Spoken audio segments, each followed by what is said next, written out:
Welcome to Selling in the Age of AI. Yeah, this is good stuff. So, Must-listen podcast for sales professionals who lean into technology without leaning on it. Dive into the future of sales with your host, the dynamic and inspiring Frank Somma, renowned keynote speaker, best-selling author, seminar leader, and business coach. Get ready for game-changing insights and strategies that value technology but place humanity at the top of the sales pyramid. Benvenuti a tutti. Welcome everyone to Selling in the Age of AI, the podcast where we respect the tech but place human-to-human contact squarely at the top of the sales pyramid. I'm Frank Somma, and I am thrilled to tell you that my guest today is the amazing Steve Werley. Steve could not be a more perfect fit for selling in the age of AI.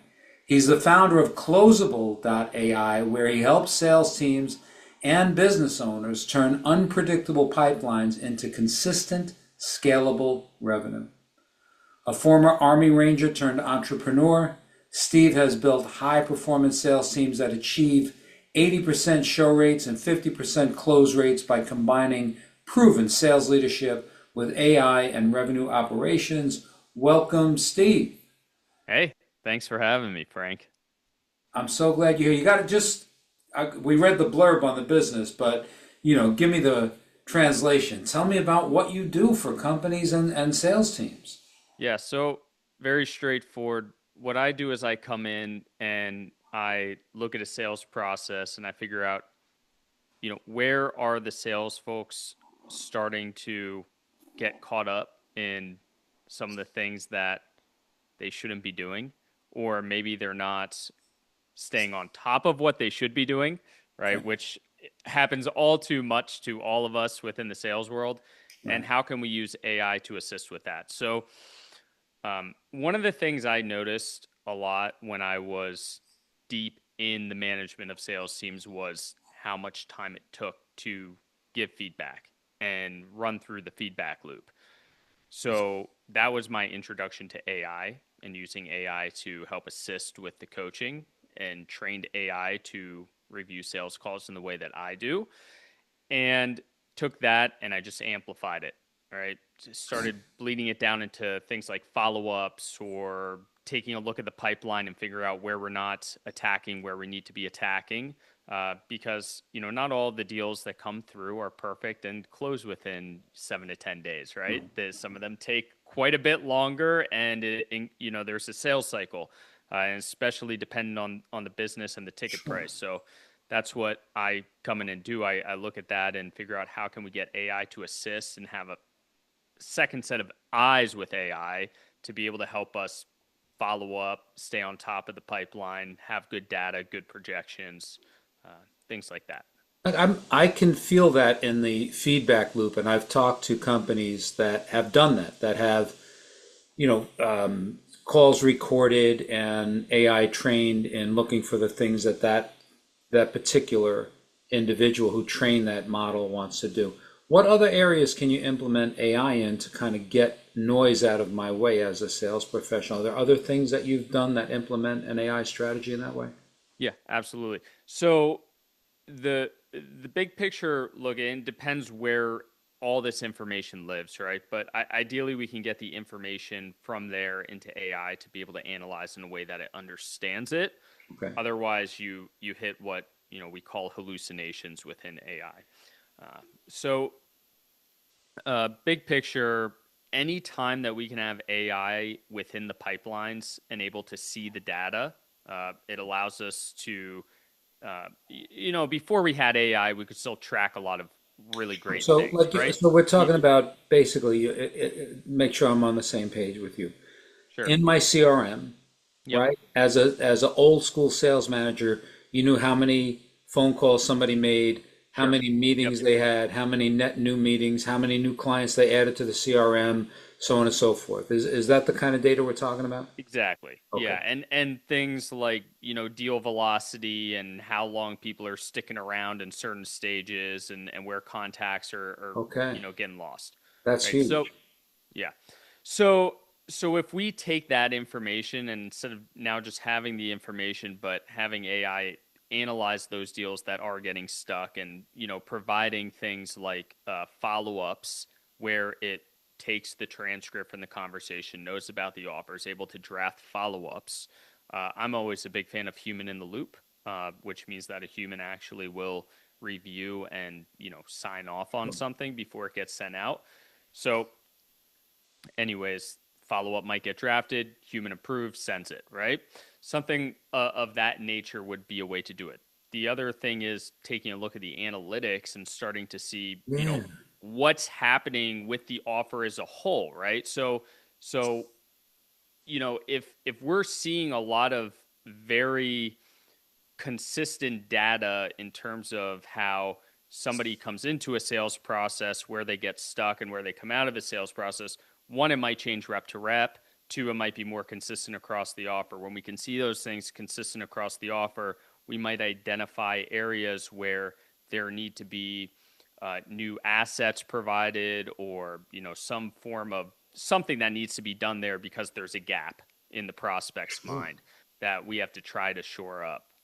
So, Can you give me an example, with a product type? You don't have to out any particular sure. companies necessarily, but like give me a lifetime example of, hey, we went in, this is what we saw, this was the velocity of the transactions, these were the sticking points, this is what we found was needed, and the outcome was positive.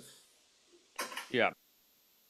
So, one of the examples that I'll pull from that you used in the intro, um, was the show rate piece, right? So,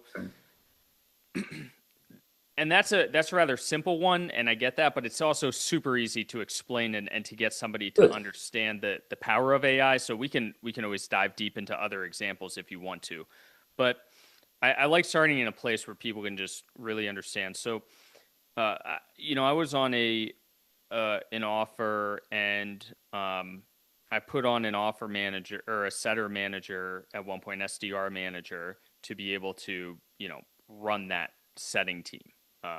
Turned out to be a bad move. I don't know what that means, a Okay. setting manager or setting. So no problem. So in the world of remote sales, Yeah. I know you do a lot, in person stuff like that. So in remote sales, we do a lot of having setters and closers. Oh, Setter is the same as an SDR, in your mind. yeah. So I put somebody on as a setter manager, and that was to manage that setting team who, Okay. has that first discovery call, typically sets up a closer, helps them show up. So Sure. we were seeing about a 35% show rate from that initial call into the close call, Okay. which is really their initiation with the closer, right? So the close Sure. call doesn't necessarily mean that they close right on that first call. They're Right, technically but they're second with call the at that point. person that's going Right. to take them the distance. Exactly. Yeah, it's going to take them to the finish line. Mm-hmm. So 35% is pretty terrible. In our world, in the remote sales world, we like to see something 60% plus. A lot of this is decided by brand, and then a lot of it is decided by, so it's kind of 50-50. You have the brand aspect. If you have a really good brand, somebody's going to show up. If they know who you are, they're looking forward to it a lot more. If they don't know who you are, you have a bigger mountain to climb. So it comes into pre-sales assets. It comes in that first conversation, and it and that first conversation, just to break it down, really breaks apart where the proper warmth and getting to know somebody and getting them feeling like they're in the right place before they hit that closing call, for lack of a better term. So the show percentage was super low. 35% is atrocious. Yeah. Like, that's terrible for an offer. Yeah. However, on the other side of that, even if we just got it to 50% or 60% and the close rates stay the same, it's still a significant revenue change for an organization, right? And the closing rate wasn't a problem at the time. The closing rate was closer to 30% at that time. Right. So, and working off of data from my head, of course, at this point, Yeah, right? that's So okay. It's a it's a little bit, great illustration. yeah, right. So with that, we took all the setter calls, and I organized them between ones that showed, ones that didn't show. And instead of me sitting there and listening through every call and going through every single aspect, I was figuring out the things that we were doing and the ones that led to people showing up to a call and the ones that led to people not showing up in a call. So basically, with these transcripts, I could engage with AI and have it tell me what was happening differently through proper prompting. When I did that, I was learning a lot about the way we were initiating the call, starting the call, and how hard the setters were pushing people in terms of trying to qualify them. Okay. So I made some adjustments, and then I had AI actually help provide a script. And the second we switched that script on with some human in the loop and some small adjustments, right? 80% show rates, So just like that. give me some of the things that they were doing that were off-putting or not allowing folks to show up. Yeah,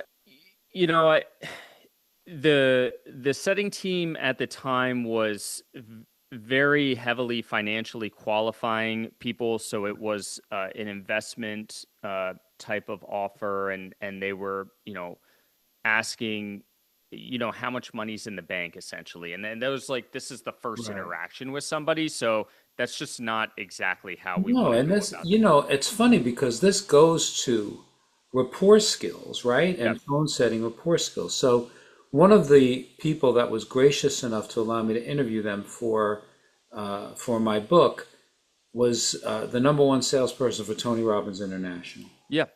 Now, you think about what that, right? That means, she's gaining rapport with somebody on the phone and getting them to drop 5 grand to walk on fire in Fiji. Like, you got to be good, right? And Yeah. she always talked about asking open questions and getting someone to talk and then earning the right to ask more personal questions. So it sounds to me like what you're saying is these folks hadn't earned the right to No. ask the questions that they were asking, right? Yeah, not at all. Not at all. So it was a very, attempted to be a direct and short conversation to move them along, right? So is more of like, hey, I want to move this person along in the sales process in hopes that I can collect some commission from this down the road. Yeah.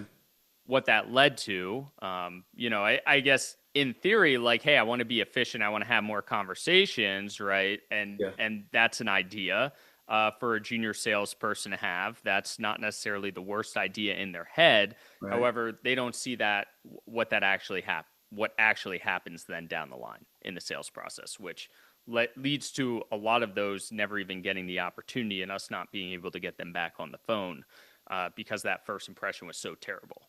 Yeah.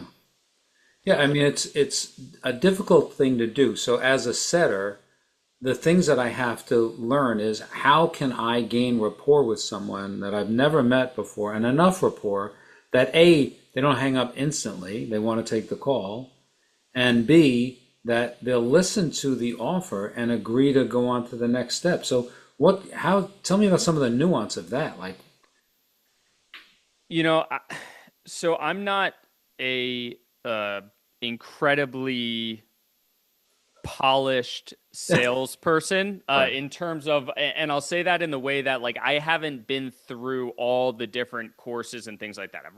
Yeah. I've read books, I've studied and whatnot. I will say my biggest gain, and I love a discovery as much as pretty much anyone, but my biggest thing that I fall back on is when I was a kid, my parents would take me with them to go to a restaurant and sit in a bar area. Not that I would just like sit at the bar, right? But like we were sitting in the bar area. It was pretty normal in Pennsylvania where I grew up, and I learned how to talk to adults just normally.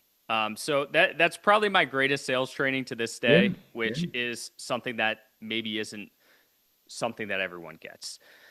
I think when I'm having a conversation with someone, I always just think, and especially these setter calls, what I try to coach to setters, which I don't do a ton of anymore, but here and there I work with them and do some training calls, is you have to remember you're just having a conversation. right?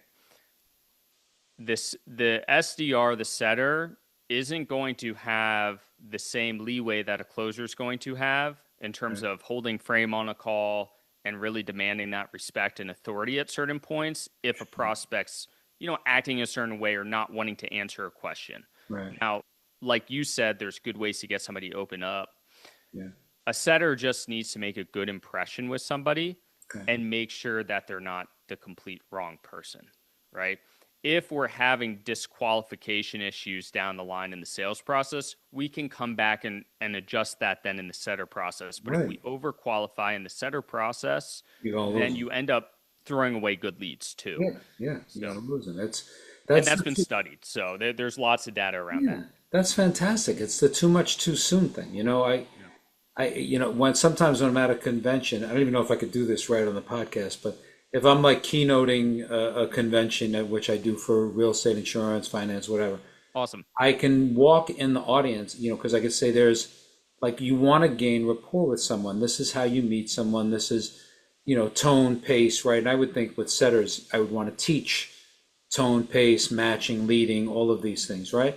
So I can walk around in the audience and I say, I look at every single person one-on-one, make eye contact, say, hi, would you like to come home with me? Hi, would you like to come home with me? Excuse me, would you like to come home with me? Hey, can you come home with me tonight? Hey, would you like to come home with me? I'm saying, like, if I were in a club one way and single and looking for love, that's one thing I could do. Sure. And if I ask every person, by about 180, 190 people at 3 o'clock in the morning, maybe I get a yes.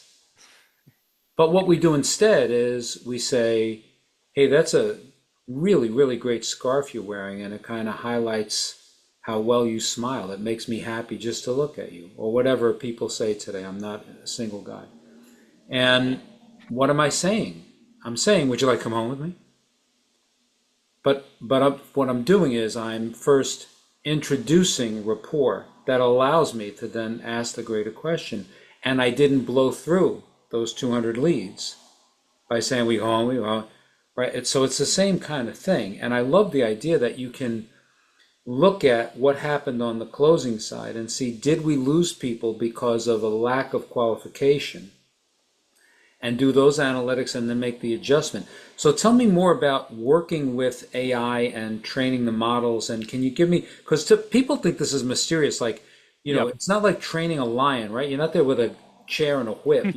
What does it mean? What's the physical thing that you're doing? Can you describe the process a little bit for us? Yeah, I can work on describing the process a little bit. It's always easier to show the process, but describing it works, right? So if anyone's logged in and used ChatGPT, you can, probably do this and follow along pretty well. So, when I'm training a model, I'm essentially using a custom GPT to do it. Now, before I ever hop into a custom GPT, I have custom GPTs to help me build custom GPTs at this point. So, it gets a little bit, sort of inception based, right? Dream within a dream. But the first, initial onset is just knowing the LLMs and the benefits that come with them. So when I say LLM, some people might think that's just ChatGPT, right? ChatGPT is an interface to multiple LLMs, right? So now we have GPT-5, we had 4.0, we had O3, we had 4.5, right? And ChatGPT, as the general, we'll call it the general leader at this point in terms of what people log in to use. I know people have their favorites. Some people like Grok and DeepSeek and whatever else. I tend to find that the best results come in ChatGPT in terms of what I use it for. I like Claude for writing and things like that. But when you interface with ChatGPT and you log in, a lot of people I would talk to were paying for ChatGPT, but they were logging in and using 4.0 before 5 came out. And it's just like, well, why are you paying for ChatGPT then, right? Because you could just log in for free and just use 4.0. Some people were using 4.5 because they didn't pay attention to the fact that it says for creativity and writing.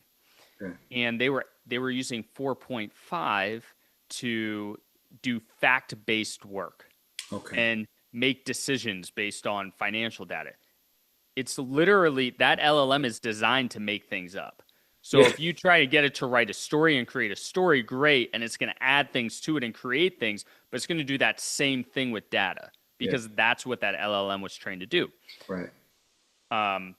Then we had O3, which was the fact-based one, right? That was the one we used, and if we wanted to get really fact-based and do it, take it even a step further, we could use deep research on it and get some excellent outputs. Yes. Now we have ChatGPT-5, which is starting to roll all this stuff up together so it knows what. So we're just seeing the iterations come through. So it's more of a singular model to be able to do everything and try to understand and know how much to think or not to think or when to look in, for sources and when not to. But to get to your question, and just, I always like saying that because I think there's a lot that people miss right there. Oh, yeah. If you're not starting in the right spot, it doesn't matter how you prompt a model or anything. Absolutely. Prompting has been very overcomplicated the past few years. LLMs, each LLM has a massive amount of data. Right. The reason we prompt an LLM is to get it to dial in an area that we want it to focus on. Right. Instead of doing the persona or act like a sales trainer or be the best sales trainer in the world or anything like that, there's a method called reverse prompting. This is something that Adam Lyons came up with, who is a guy I work with all the time and consults with companies too. Awesome guy. So you ask ChatGPT, who are the top 3 sales trainers in the world? The best 3 sales trainers in the world, right now. Okay.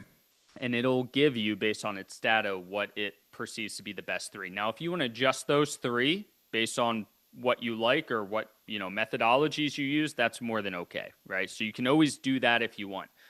Once you add the best 3, let's say my ultimate goal here, and you got to think in reverse. And my ultimate goal is going to be to review a sales call transcript, which is basically what I'm doing here in this example. Right. I'm thinking, okay, who are the best sales trainers? Like, who's the best person to take this transcript and actually make some magic out of it or to coach me along the right way? So then the next step is, if these 3 sales trainers came together and created a framework for analyzing and giving feedback on a sales call, what would that look like? Beautiful. All right. So it's 2 prompts right there. Super simple. It's not some long, 250 word essay, nothing like that you're trying to do. If you do those 2 prompts and you have that, then it's very simple. Now you upload your transcript and say, using the framework, review this sales call. And you'll get something right there. Now that's going to be a generic. It's not going to be trained on a specific offer. But if you take that and then you put into a custom GPT and start training it on a specific offer, you're using ChatGPT in a way that's a higher level than most people. So The refinement of that is great. And so when you say to ChatGPT, who are the 3 top sales trainers in the world, I come up right away, right?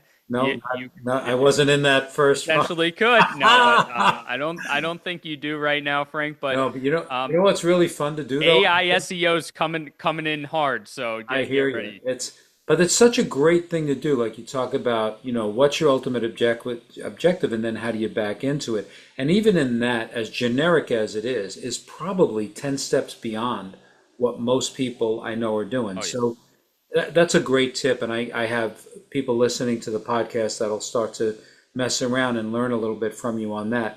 I want to ask you another bigger question, and the reason we started the podcast is this question. So with this tech available today, Sure. why are people needed? Why can't we just get rid of all the salespeople and run? Yeah. My answer at this point would be trust. There's the public's not ready to fully adopt AI and talk to AIs and everything like that. And then to know that it's a robot on the other line, essentially, that's being fed what to say and what not to say can be a little uneasy for folks. Now, there's a lot of people who love to use AI setters now, where they, set up that initial call, or maybe it's a AI receptionist. So if a call can't get answered by a real person, AI person picks up. I think there's some good use cases around that. But when it comes to selling and actually sitting down face to face, even if it's on Zoom like we are right now, there's a certain level of, you know, just that human to human connection, right? Or as you say, P to P, right? Person to person, right? I assume is what that. Of course, yeah. So like that's what sales is, and it's not robot to human at this point.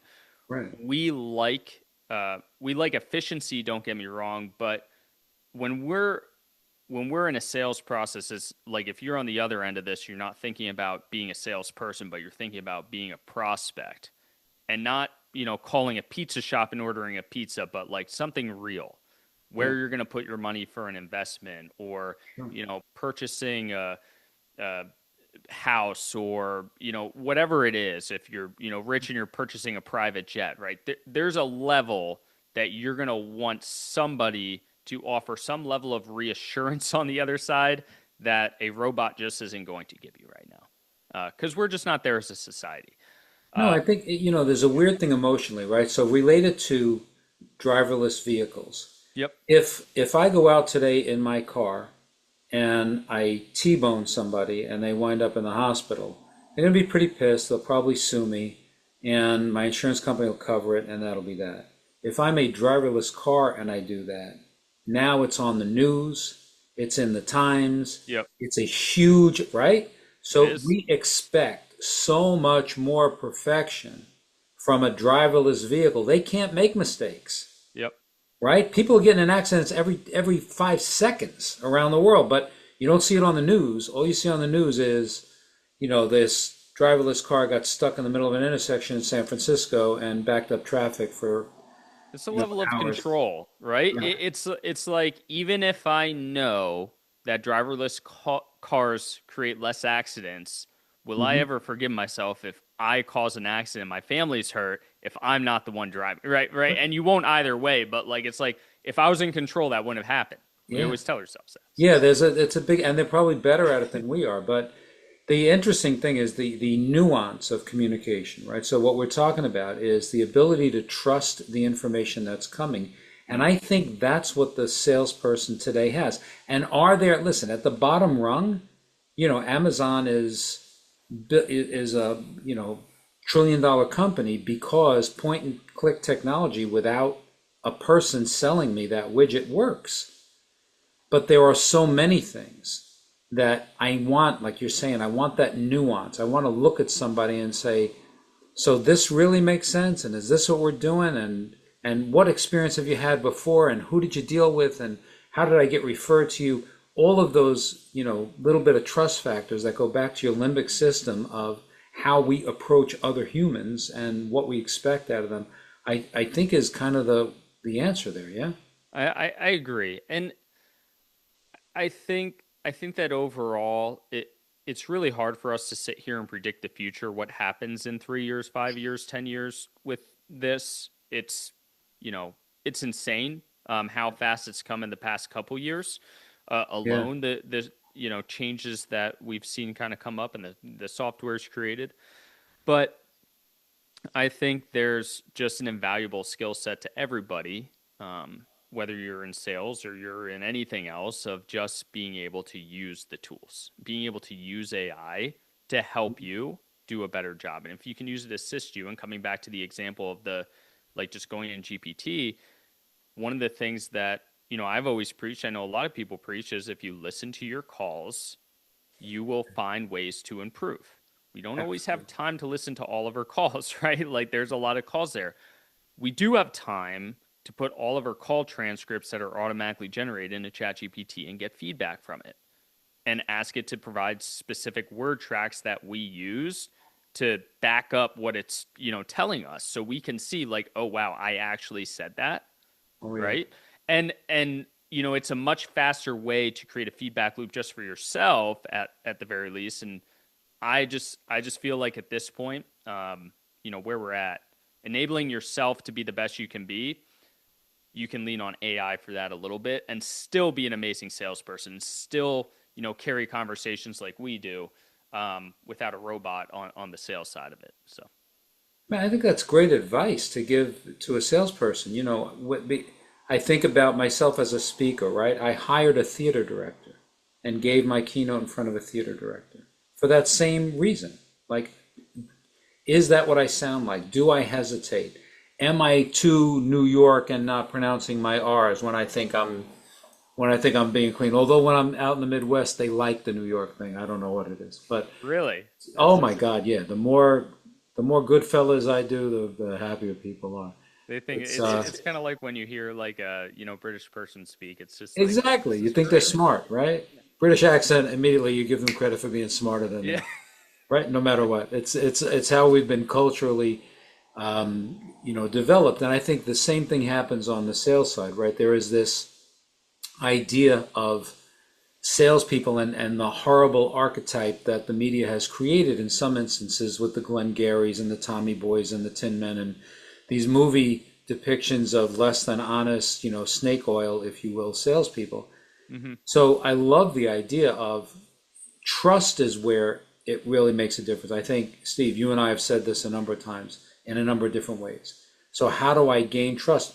Why wouldn't I train a model to talk about, do I sound trustworthy? Who are the most trustworthy people you go into the large language model and say, who Yeah. are the three most trustworthy people? It's Walter Brinkley or what, and then this is what I'm saying and ask for those comparisons. I think that could bear fruit. Yeah, absolutely. Yeah, the reverse prompting method has a lot of great methodologies. So and that I use all the time for everything, even in regular life when it comes to creating like recipes in a shopping list, even So there's so much use case because that one's so easy. It's you're putting two prompts in there to dial it in. Yeah. So Yeah. build trust is a great way. And hey, we can talk to it too now, right? So you could even role play with it and then have it give you feedback based on how you actually Amazing. talk to it. It really is a super useful technology. I think as a sales professional, just these few things that you've taught us today, that I will bet you 99% of sales professionals are not doing for themselves, listening back to their calls through an AI filter with specific prompts, looking for certain piece of information, or as you're talking about with companies and examining, between what happens from the inception call to the closing call and analyzing what happens in there and then making improvements at the point of the sales cycle that it makes sense to make improvements. That's all available to us. And too often we're sitting in fear of what is this technology instead of putting it to work for us, right? Yep, exactly. That makes a lot of sense. Steve, I appreciate you being on, man. We're about at the end of our time, and I don't want to keep you too long. I do want to say we heard in the beginning that Steve spent his time as an Army Ranger. So as they said, when I was in, nobody said thank you for your service. They just kind of pushed us aside. But that was way back when. I think in the recent era, America has awakened over the last 10 or 15 years or so to be appreciative of people that volunteered their time. So I'll say thank you to you, and I think that's awesome. And the last question I'll have for you, are there any, actually two-part question, are there any charities that you're particularly partial to that you've worked with or want to give a shout out to that have been meaningful in your life? And what other parts of your business or what kind of shout outs and attention do you want to give? We'll have your website and all that in the show notes, but Yeah. what do you want to direct folks to their attention to for you? Yeah, well, thanks to you too, as well, Frank. I don't have when it comes to specific charities and whatnot, I'm not great on that. I personally give a lot in terms of like my blood, so that's how I like to do it. Awesome.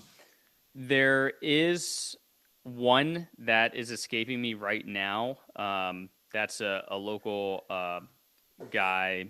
I can figure it out if you give me. I'll give you a minute. In the meantime, take a look at what's behind me. Yeah. See that? Look at that. Look at that. See, it's a great way. I love Give blood. It's giving the best platelets. thing. And you know what's the best thing about it? You sit there and you get to eat, cookies and get coffee and ruin your night during the entire thing. Yeah. Yeah. I mean, yeah, blood given it's undervalued and so necessary. We go through blood shortages constantly, as most of the people listen know. I'm on the board of the Cooley's Anemia Foundation, which treats people with thalassemia, a blood disorder that it's a genetic blood disorder. Our patients cannot create healthy red blood cells. They literally get a blood transfusion every 2 weeks from the time they're born till the time they die. So your donation, my friend, impacts what I'm doing in my work hugely. Thank you. Awesome. Yeah. No. So here's a great one. So it's led by a local person here named Shane Burkaw, Okay. and it is called "Laughing at My Nightmare." They give a lot of assistance to people just born with disabilities and things like that. So Oh Shane wow. Shane himself has muscular dystrophy and created this, and it's like it's awesome. So he had a blog called "Laughing at My Nightmare" that he would write hilariously about his own Gotta thing, check and him and out. then it grew into a charity. So really awesome one to throw out there. And then just in terms of connecting with me, my LinkedIn's a great place. Steven Werley, Steven's with a V. I'm sure it's going to be in the show notes, and then like the website Closable.ai that you mentioned, a good place to connect with me. So That's great. Steve, I love meeting you and I learned so much. I mean, some of the, I've used ChatGPT so many times and I do so many different things. Like, I remember one day my coach said to me, my speaking coach said, that a lot of the speakers have been saying to going into ChatGPT and say, why would you hire Frank Somma to speak at your convention? I got to tell you, what came back was better than all of my marketing material that I created. yeah, It sold me on me. I was yeah, amazed. So it's just, I've used it in a rudimentary way compared to what you're talking about with analyzing from inception to close, the processes, the conversations, the reverse engineering of the prompts. This was brilliant and we got a lot out of it. I can't wait to get this episode out to people. awesome. Thanks, Thank you Frank. so much. It's great being on. It was great being on, and yeah. Ready to take your sales team or event to the next level? Visit franksoma.com to discover how Frank can coach your top performers, deliver a tailored workshop for your team, or captivate your audience with a content-packed keynote at your next event. Frank's best-selling book, B2B is really P2P, is now available on Amazon and Frank's website. Here's a special offer. As a valued listener, mention this podcast when you contact Frank and receive a 10% discount on your first coaching session, keynote, or workshop booking. That's a wrap. Thanks so much for tuning into this episode of Selling in the Age of AI. Be sure to check out the show notes for links to all of the topics we discussed, and of course, to connect with our amazing guests. I have to shout out big love to my production team, Neeks, Angelo, Nico of Digital Presence. You guys rock. If you want your digital presence to explode, check these guys out at digitalpresence.team. And until next time, remember, people can't point and click you. Be the difference maker for your prospects and clients.